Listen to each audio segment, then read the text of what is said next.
Thank you, Dr. Hotze. Thank you so much for having the courage to challenge the Patient Protection and Affordable Care Act, more commonly known as Obamacare. We're now in May of 2013, and this monstrosity is starting to take effect. It becomes fully effective January 1st of this upcoming year. And it's now become apparent that the Patient Protection and Affordable Care Act does not protect patients. Many patients are losing their insurance, and it does not provide affordable care. The cost of insurance premiums is skyrocketing.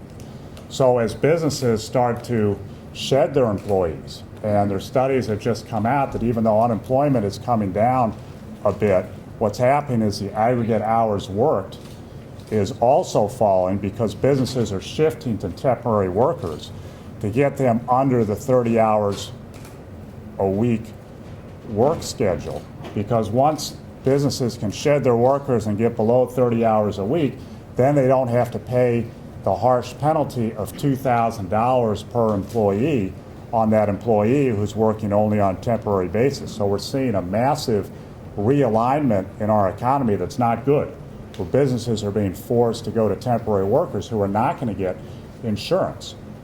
Now, a brief history of legal challenges to Obamacare.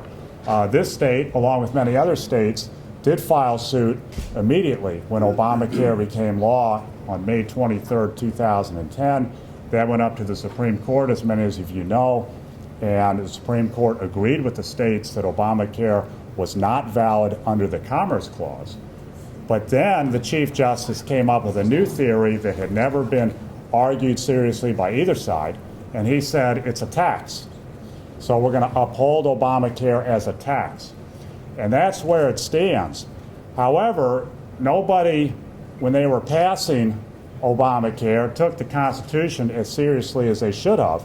And Article 1, Section 7 of the U.S. Constitution says that all bills that raise revenue must originate in the House of Representatives.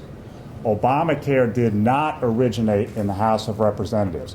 What they did, what Harry Reid and the Democrats in the U.S. Senate did, was they gutted another bill that had passed the House of Representatives, but that other bill was a tax credit bill for veterans. It was not a revenue-raising bill.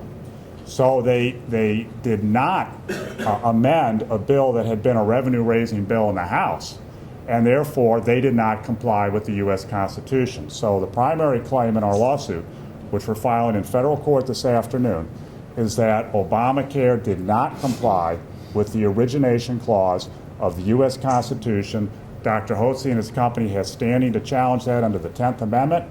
Whenever the government does not comply with the U.S. Constitution, all citizens have a right under the 10th Amendment to assert a claim against that.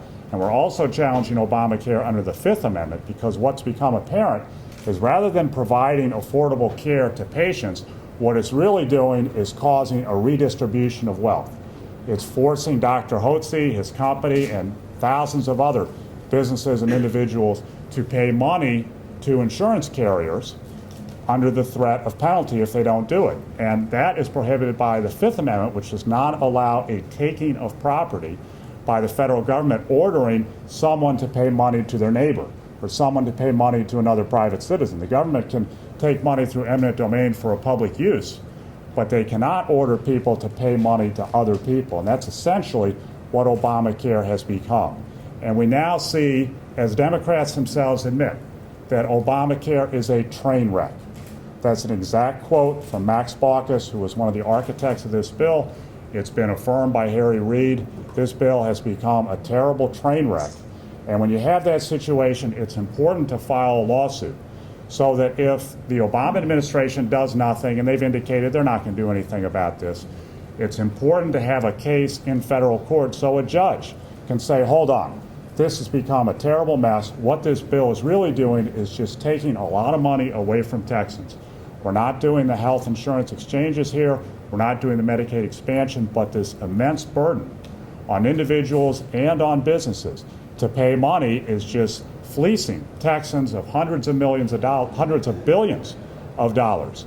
And it's important for a federal judge to review this and recognize that the bill was passed in violation of the origination clause and it's in violation of the Fifth Amendment, and therefore it should be blocked and enjoined. And we're filing this afternoon. I have extra copies of the lawsuit, particularly for the media, and I want to thank all the representatives who have appeared at this press conference. It's tremendous having your support on this, and we're going to proceed forward. We expect this to move quickly to the Fifth Circuit, and if necessary, to go up to the Supreme Court.